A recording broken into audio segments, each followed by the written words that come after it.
Hello everyone, and welcome to this next episode of the RICS Tech Partner. My name's Andrew Knight, and I've been with RICS for nearly 11 years now, and I sit in the part of the organisation that looks at standards, regulation, qualification standards, and indeed thought leadership. And one of the areas I look at in terms of the effect of data and tech across the built environment is our Tech Partner Programme. Now, RICS, for those who don't know, is a global standard setting and regulatory body. We have over 130,000 members, working right across the property life cycle, working in territories in the UK and beyond globally.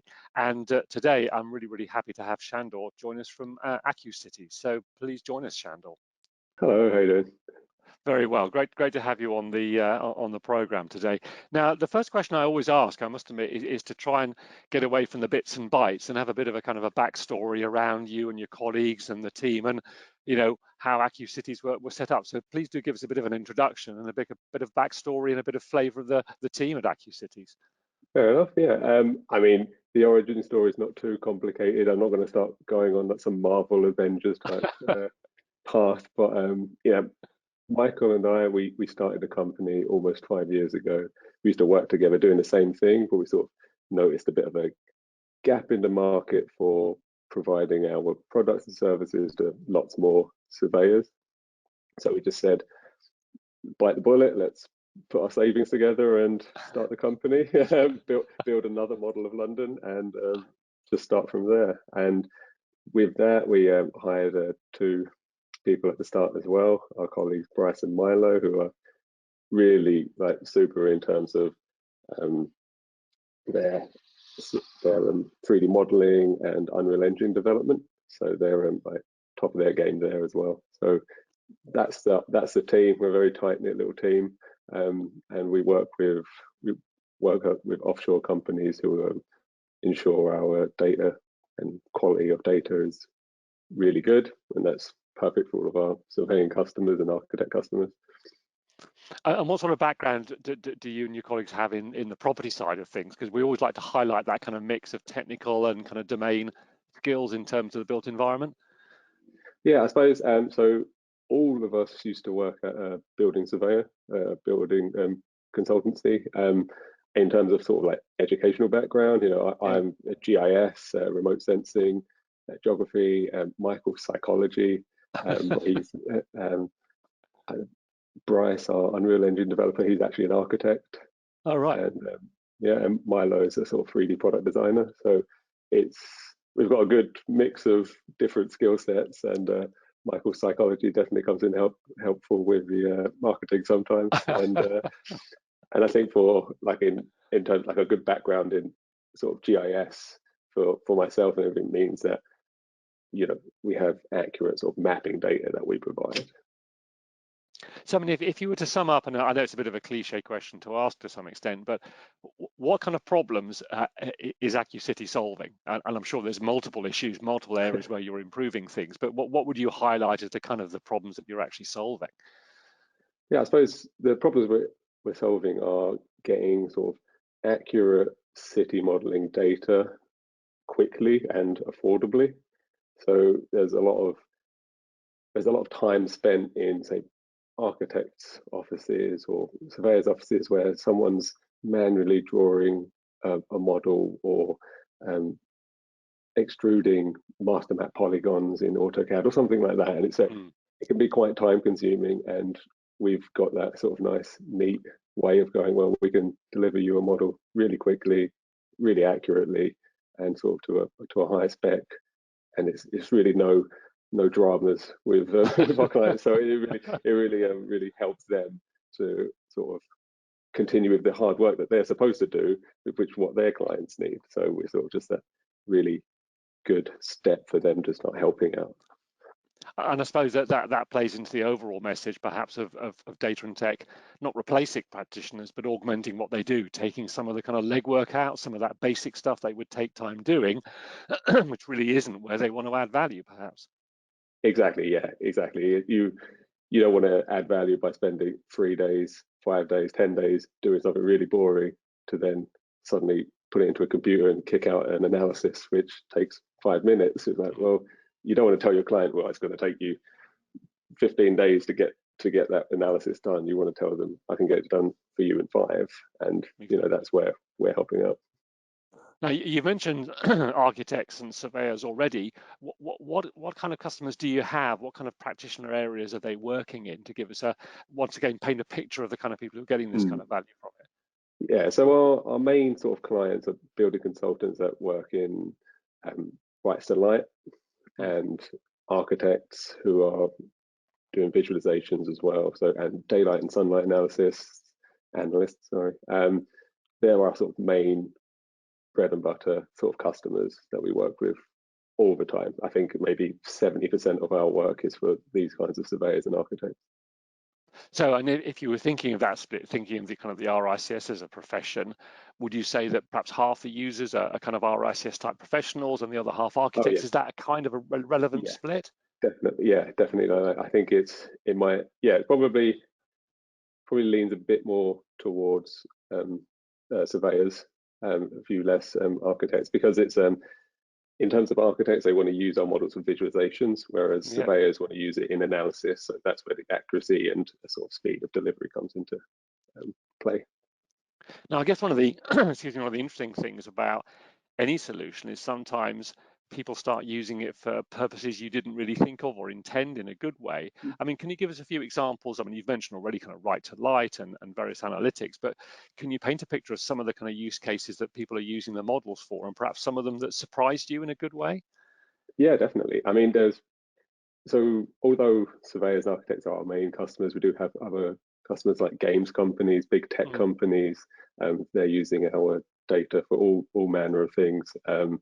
There was even a student that we worked with, I think she was a PhD student, and she used our models to figure out what sort of putting living walls of sort of green space in cities, and to see how it interacts with microbes in the city for like a healthier city. So for us, we're like, I have no idea how you use our model for that, but it sounds really cool, which is quite good. And like I mentioned, games companies, and film companies as well, they buy our models all the time. On larger scale, they want to do pre-visualization. So for like the Spider-Man film that was based in London, they did previs because it was all around Tower Bridge.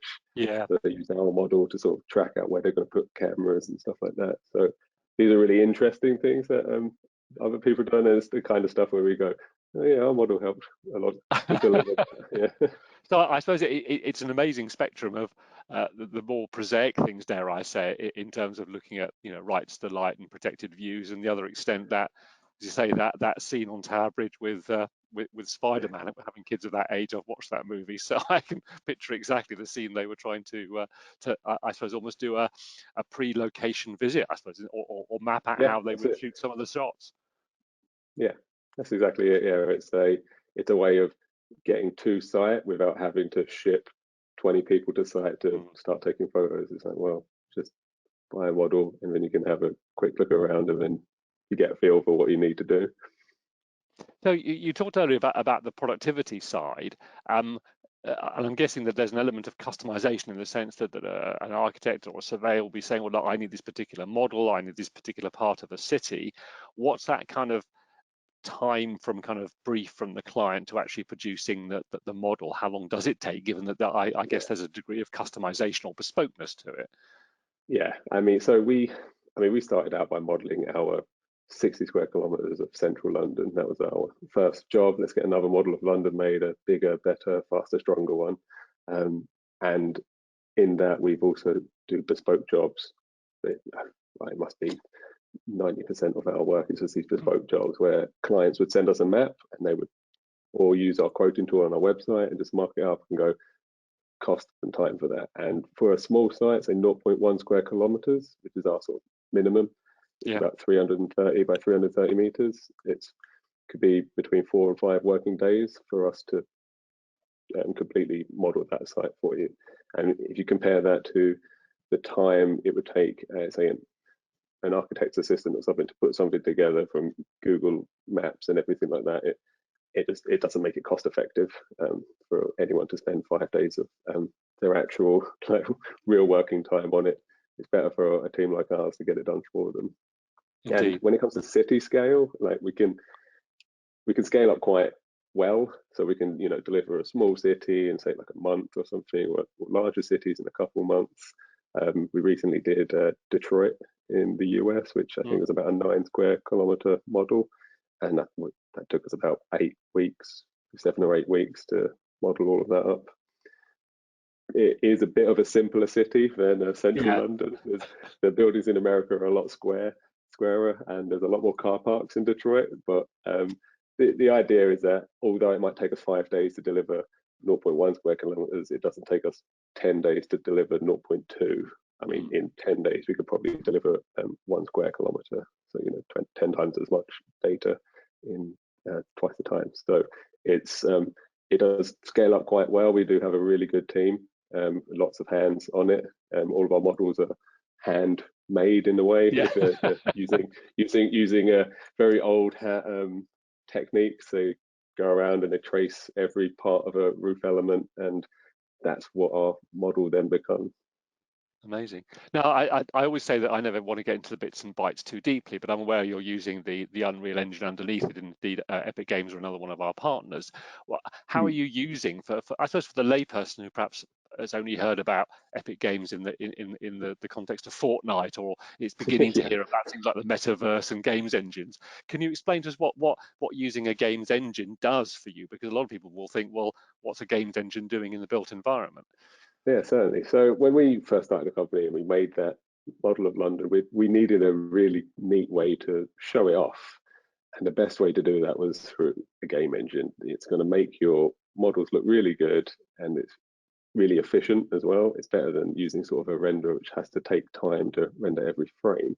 So with a game engine, it's all the power's coming in from the graphics card and the RAM on the computer, and it just flows. So that's how we decided to start developing our Plan City application. So Plan City is our sort of urban planning app that we've developed over the last 5 years. And in that, it sort of has our entire model of London, Right. which you can fly around and view and overlay with third-party data sets like tube lines. You can start comparing it to the London View Management Framework, supports height grids, and do a few basic analysis in the application, but you're doing it in the entire city of London, or central London that we have, or Birmingham, Dublin, Detroit, the other cities that we do have available in Plan City. So the Unreal Engine was our choice because it just made our models look really good.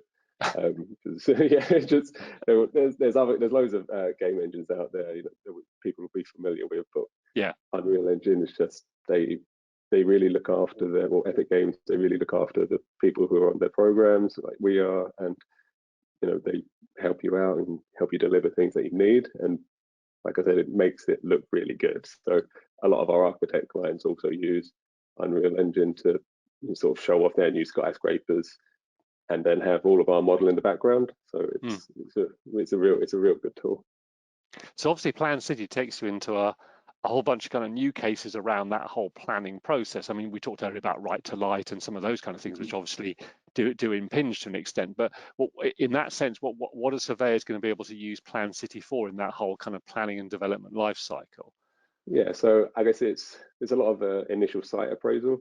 So you have a site, and then you put in a block massing near, in the site where you're I'm going to build a new 50-meter tower, and then you can use some tools in the actual application itself. So we have like vertical sky component tools and a view shed tool. So you can run these very initial analyses to go, well, okay, if we're building a 50-meter tower, we're going to start affecting all these buildings to the north or to a degree. So you have those initial site appraisals that you can go, well, I can find some answers out quickly, so then I can concentrate where my sort of my actual analysis power goes, and in that sort of saves time and money for our clients as well. And there's a lot of we also say you can use it as a bit of a pseudo sort of AVR, so like accurate, so an accurate view.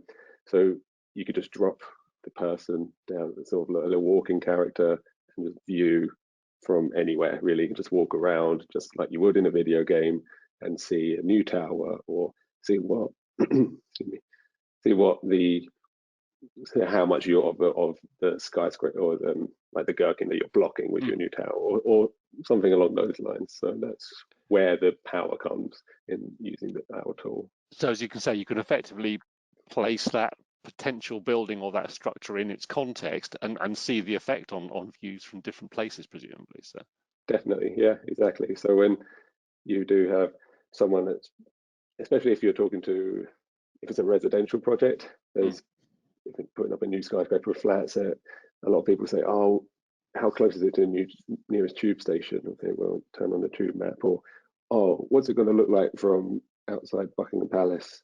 So, like, you know, that might not be in the planning document, that might have nothing to do with anything, but the developer goes, oh, that'd be cool. I wonder what it looks like. Can you see it from here? And you could immediately find out if you can. If you can't, they raise it up 10 more floors and go, now you can see it. I don't know if you're going to get away with putting 10 more floors in the building, but you know, it's yeah, it's quite a powerful bit of tool. So is it just surveyors using this tool, or are you having other kind of people within the planning process using it? I think it's mainly surveyors in part of the planning process, but then we do have our architect clients, so they're kind of in many different stages of the planning process, I suppose, with various things they need to tick off. So they're our main users of the application, but we have so many of them now that we can start plowing in more research into different tools to use to make it more usable for them, more powerful for them, save more time, save more money for them.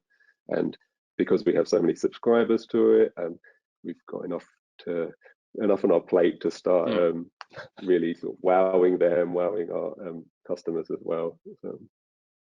So what's your roadmap look for in terms of growth and adding new functionality? I presume Plan City is your most recent kind of extension to the platform. What other things are you potentially looking at? Yeah, so I mean, the biggest sort of growth element in the last year and a bit was our texturing our whole model of London. So we've made the whole model of London, but we've added textures to all the buildings, so it has a higher fidelity look to it all, so it looks a bit more realistic. That's our major thing that we were working on, but in terms of a roadmap, it is developing more tools for the actual application, because you know it is a game engine. You can do all kinds of crazy stuff with it, and we're not trying to replace anyone else's software or analysis software or anything like that. But if we can take the best bits of these software and sort of make it efficient in the game engine to then give people just initial answers to stuff, just to get the ball rolling on a project quicker than it usually is, and that's where we're aiming the actual application to be. I mean, in terms of our models, it's always expanding to different cities, expanding the actual London city, texturing other cities, always keeping the quality in check. So the roadmap is fairly steady. We have our core business. We make 3D models, we make 3D maps.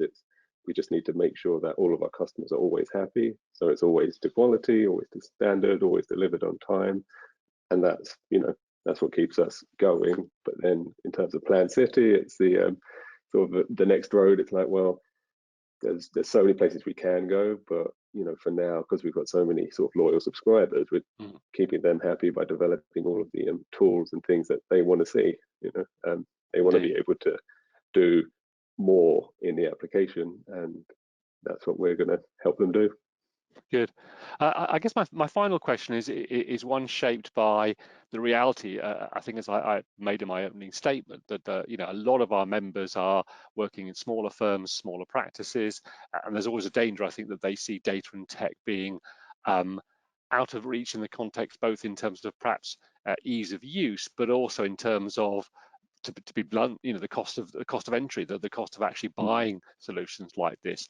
How does your platform work from that kind of perspective for these smaller practices? And I guess architects are the same kind of profession. Yes, there's the big, well-known architectural practices, but there's the majority of architects are working for smaller practices. How do you make sure that you square that circle to make sure that it's both easy to use and also accessible from a price perspective for smaller practices?